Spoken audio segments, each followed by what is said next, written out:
Coming to you from the beautiful Treasure Coast of Florida, you're watching HamRadioConcepts.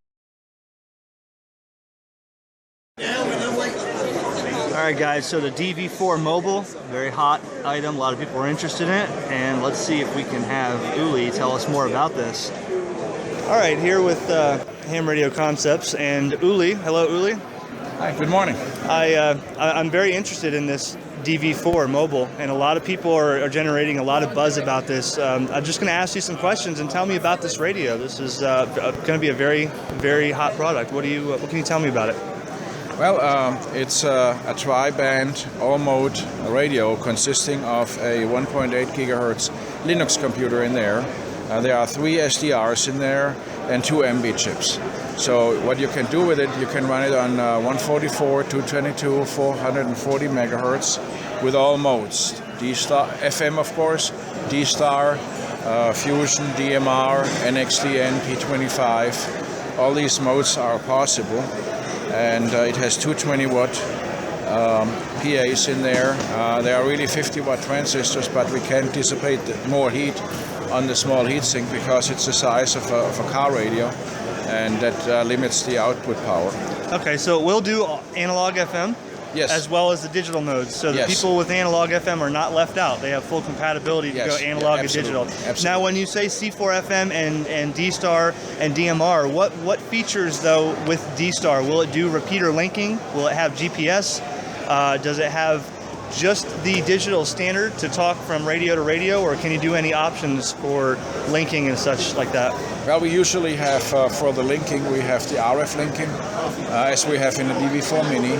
And we have the DTMF linking to the server systems in D-Star would of course be D+, X-Reflector, and DCS, which is what our developers developed over the last years. When do you think this radio is going to be officially released? We hope for October, but for sure for Christmas. Okay, any kind of price point on that? Between $900 and $1,200. Okay.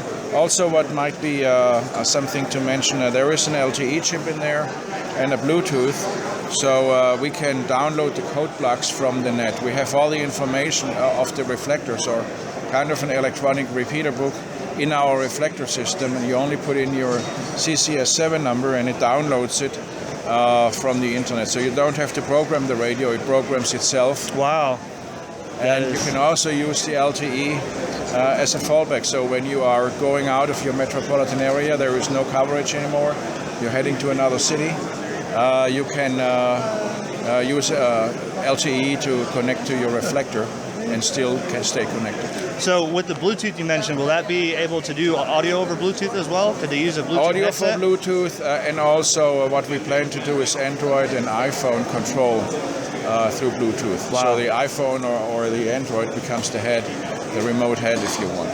Very good. A couple of people asked, is there any future ambition or ideas for a handheld model of this magnitude with this many features? There is an ambition, but there is no development yet. We hope we can start that next year.